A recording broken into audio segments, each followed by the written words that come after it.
मोदी जी बार बार ये बोलते रहते हैं कि भाई वंशवाद पर बात करते हैं, वो बहुत ज्यादा बोलते हैं। गांधी फैमिली को बोलते हैं, उधर मुलायम सिंह के फैमिली को बोलते हैं, वहां पे उनको बोलते हैं, तेजस्वी यादव के फैमिली को बोलते हैं। तो बांसुरी स्वराज को तो इसी हिसाब से टिकट मिला है ना। उन्होंने तो सामान्य कार्यकर्ताओं के लिए काम नहीं किया है, उनकी तरह काम नहीं किया है। ठीक है, वो वकील हैं, बड़ी वकील हैं, बहुत बड़ी हस्ती हैं रही हैं। उनकी माँ अब स्वर्गीय हो चुके हैं, बहुत आदरणीय नेता रही है देश का। आप क्या कहना चाहते हैं? देखिए, ऐसा है भाई साहब, जो आप वंशवाद का आरोप लगा रहे हैं ना, मैं उसे सिरे से नकारता हूँ। उसका कारण ये है कि माननीय मोदी जी ने जो मापदंड स्थापित किया वो हिंदुस्तान की राजनीति में आज तक स्थापित नहीं हुआ।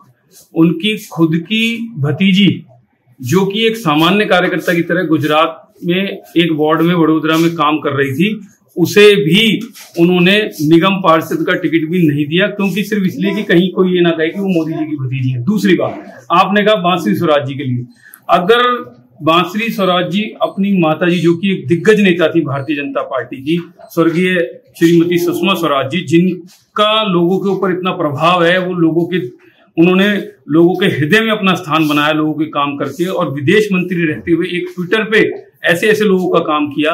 अब आप कह रहे हैं वंशवाद की बात।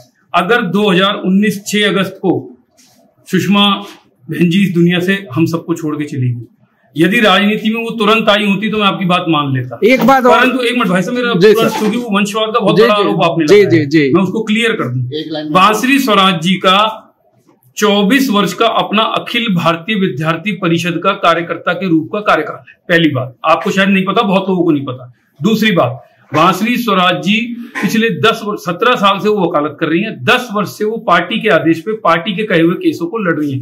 हर व्यक्ति अपने अपने हिसाब से पार्टी में योगदान देता है, तो 10 साल उनका वो हो गया।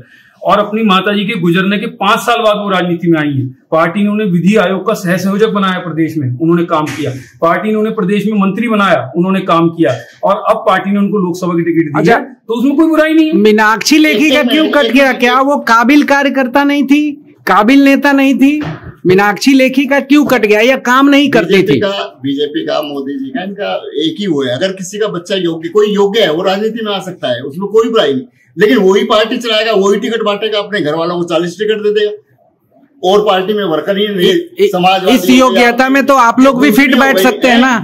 इसमें तो आप लोग भी योग्य है व्यक्ति, तो आ सकते किसी भी पार्टी में। केजरीवाल जी जेल चले गए, और हिंदुस्तान की राजनीति में ये पहला इतिहास है। मेरा ही बेटा है, हिंदुस्तान की राजनीति में पहला इतिहास है। वो अपनी कुर्सी से इतना उनको लालच है, वो छोड़ ही नहीं रहे।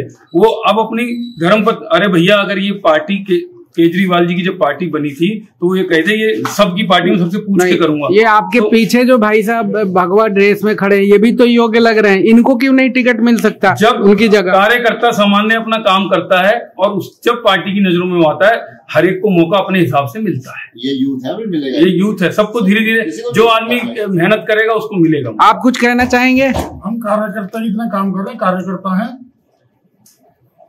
एक बात और बताइए, अभी जो वोटिंग हो रही है उसमें पता चल रहा है कि जो वोट गिरने की संख्या है, टर्नआउट वो बहुत कम है। ठीक है, तो ऐसा सुनने में भी आ रहा है कि इस बार जो सीटों की संख्या है वो बहुत कम आ सकती है, खास करके दिल्ली में इस बार आधा आधा हो जाएगा। देखिए सर, मैं जो परसेप्शन चल रहे हैं उस आधार पे तो बोलूंगा नहीं। हम तो सामान्य से लोग हैं, नीचे लोगों से बात करते हैं। कहीं कुछ ऐसा नहीं है। मोदी जी के विकास पे, उनके किए हुए काम पे, और मोदी जी जैसे सक्षम नेता जो कि निर्णय लेते हैं देश के पक्ष में, और जिन्होंने आज देश का ग्राफ इतना ऊपर पहुंचा दिया है। सब लोग देश विदेश में हमारा नाम है। कामों की इतनी बड़ी फहरिस्त है, अगर मैं गिनाना शुरू करूंगा तो मुझे और चुनाव जीतने के लिए उन्होंने चुनाव के जस्ट पहले केजरीवाल जी को जेल भेज दिया। 700 सीट दिल्ली, ये ठीक है, 700 सीट दिल्ली में भी जीतेंगे, और हमारी 400 भी पार होंगी, ये निश्चित मानिए। नहीं, अभी वैसा भरेगा, उसमें क्या बुराई है? नहीं, एक मिनट, तो ये पहले हो सकता था ना, अभी होने की क्या जरूरत है? केजरीवाल जी को भेजे थे ना, आना था उनको कोर्ट में। अगर किसी व्यक्ति को 9 समन जाएंगे, आप देखिए, आप ये आरोप मत लगाइए कि माननीय मोदी जी ने उन्हें जेल भेज दिया। एक कानून अपना मैं अगर एक छोटा सा कोई मेरे ऊपर कोई मुकदमा लगेगा और पुलिस मुझे कहेगी इन्वेस्टिगेशन ज्वाइन करो, और मैं पुलिस या संविधान कानून को मानूंगा नहीं, तो भाई पुलिस तो मुझे पकड़ेगी ना, कौन बचाएगा मुझे? तो जब माननीय केजरीवाल जी को 9 सम्मन गए, तो अगर वो कहीं भी ये समझते थे कि मैं इसमें संलिप्त नहीं हूं, तो उन्हें शामिल हो जाना चाहिए था। अब कानून ने अपना काम करा है, और कोई देश क्रांति के लिए नहीं गए हैं, वो शराब घोटाले में गए हैं सरकार। ठीक है जी, शराब घोटाले में अंदर गए हैं जी, वो कोई उन्होंने देश के लिए क्रांति नहीं करी कोई। आप लोग कुछ कहना चाहेंगे जी? जैसा कि अभी भाई साहब ने बोला कि वो शराब घोटाले में गए, तो ये इलेक्शन के बाद भी हो सकता था। इलेक्शन में ही क्यों? क्योंकि माननीय हमारे प्रधानमंत्री मोदी जी को भी ये डर था कि शायद ये जीत की तरफ जा रहे हैं। कहीं तो दिल्ली में 10 साल में बदलाव आया है। आज का इतिहास, सबसे बड़ा इतिहास कहता है कि महिलाओं के लिए जो जस्ट इन्होंने काम किए हैं वो केजरीवाल जी ने किए। ये मेरे भाई हैं और मैं किसी का वो नहीं कर रही हूँ, जो दिख रहा है वही बिक रहा है। दिल्ली के अंदर जो दिख रहा है वो जैसे बोल रहे हैं कि 400 पार है, 400 पार है, जैसे भी माननीय मोदी जी ने भी बोला है कि मंगलसूत्र, बहुत गलत बोला है। कैसे? वो दिख भी रहा है कैसे कि महिलाओं के मंगलसूत्र बिक जाएंगे, तो उनके घर में भी महिलाएं हैं, ये अपनी बात को कायम रख रहे हैं। वो केजरीवाल से मतलब नहीं है, वो एक्सेस से मतलब है। वो उसने बोला, राहुल ने बोला है कि हम घर घर एक्सेस करेंगे। देखो उनकी संपत्तियां इनडायरेक्ट ये धरती का चुनाव है, ये धरती का चुनाव है, ये ग्राउंड लेवल का चुनाव है। ग्राउंड लेवल का कहाँ है? तो नेशनल लेवल का चुनाव है।